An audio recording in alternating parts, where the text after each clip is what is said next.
but you're not going to call my head coach a racist. I sat in front of him for 2 years, and I'm a child of the South. I was raised in Florida. Warren Sapp is in the news defending his former head coach, Jon Gruden. Warren Sapp played with Jon Gruden with the Buccaneers, winning a Super Bowl in 2002, and played with him in 2003 until joining the Oakland Raiders in 2004 before he would eventually retire prior to the 2008 season. There's no way a fire-breathing racist would be in front of me or on my speed dial. There's no way Jon Gruden's that. So Warren Sapp talks about his personal relationship with Jon Gruden, talks about how he is not a racist. He also talks about if he was a racist, what you would find in those emails. Hey, if you were a racist, the N-word would have showed up in some of them emails. I guarantee you. I guarantee you. This is what I've always thought. If Roger Goodell and the NFL were leaking these emails selectively of Jon Gruden to try to really assassinate his character, and all they could find is what they discovered, all they could find is the comments about DeMaurice Smith, things like that. They couldn't find anything more incriminating, like Warren Sapp says, like something like the N-word. And that's interesting. They went through 650,000 emails, and this is the most incriminating thing they could find on Jon Gruden was the Michelin Lips comment. And now that this lawsuit is looking like it will move into discovery and that the court will be able to sift and the lawyers will be able to sift through all these emails, who knows what we'll find? Who knows what incriminating stuff we'll find on other people in these emails other than Jon Gruden? Warren Sapp believes the only incriminating stuff in the selectively leaked emails of Jon Gruden's is the stuff about misogyny and homophobia. Because there's nothing in there for you to attack Gruden on, except the homosexual, the misogynistic, that gay. Come on. But we all know people. We used to think being gay was something you caught by rubbing up against somebody when we was in school. It was crazy. Come on. This is another interesting point by Warren Sapp. Are we really supposed to act like people don't say these types of things, especially with football? Even a millennial like WiFiWillie, when he was playing high school football, trust me, our coach said a lot of slurs and we didn't say jack shit about it. And another thing, is this the most incriminating homophobic stuff Jon Gruden has said? Keep in mind, all Jon Gruden ever said is he called Roger Goodell the F word. With the Michael Sam draft by the St. Louis Rams, he criticized the fact that Roger Goodell pressured the Rams to draft Michael Sam. And the misogynistic thing he apparently said was that he sent a picture of a female ref and said, "Good job, Goodell," in this chain. So yes, all that stuff could be, characterized as offensive, but it's really not that crazy to what you would think you'd be able to find in 650,000 emails. All you got is him posting a meme of a female ref and then criticizing the Michael Sam draft and then calling Roger Goodell, who is straight, the F word. Warren Sapp also questions the integrity of DeMaurice Smith. I'll bet my life on it. That's the first time DeMaurice Smith said somebody called him big lips and it was racist. Gruden claims that when he said Michelin lips, he meant rubber lips, didn't mean big lips, but Warren Sapp is going one step further, saying, hey, calling someone big lips isn't racist, and he personally believes DeMaurice Smith is being an opportunist with this, that this is the first time in his life he has claimed that calling him big lips is racist. Now keep in mind the context of when these emails were released. DeMaurice Smith was up for re-election and he was facing a lot of heat from players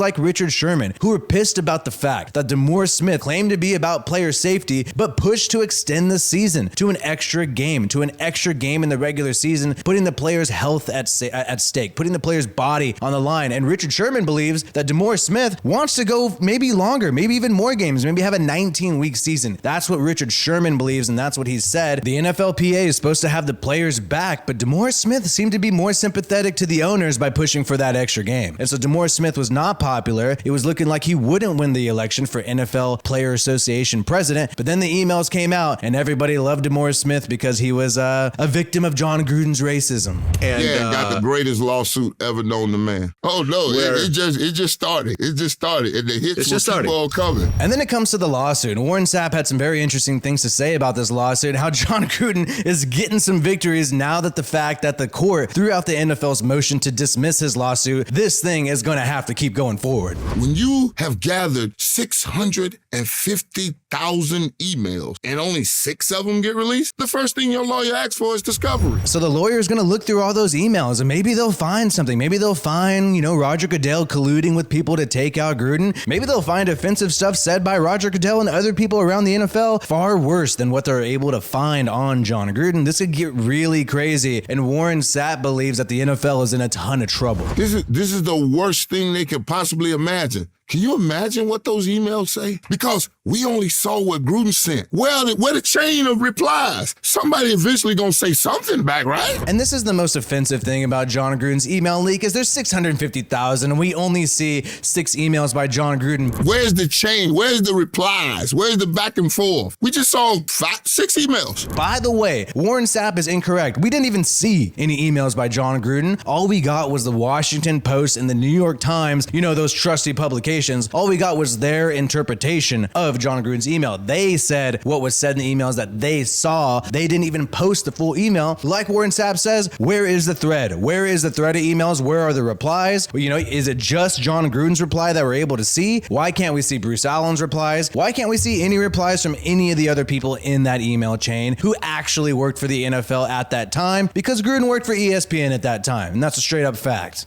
And never forget all the people who have talked crap on Gruden. You got Rich Eisen and Keyshawn Johnson who talked major trash on Gruden when these emails came out, especially Randy Moss. We saw him crying on TV about Jon Gruden's emails. This guy loves to cry for some reason. It's really weird. Either way, these people are going to start changing their tune now that Jon Gruden has gained some victories in court, and you've already seen that happen with Rich Eisen. But never forget, Keyshawn Johnson called Jon Gruden a fraud, and Warren Sapp had a hilarious reply about Keyshawn Johnson on his coach, Jon Gruden. I just want to know, when Keyshawn's on the air telling you about football, what have you learned? Let alone the personal shit. Personal shit it goes back to him not being the player that he wanted to be, and Gruden having Joe Jaravicius and Keenan McCardle to throw the ball to so we wouldn't held hostage by it.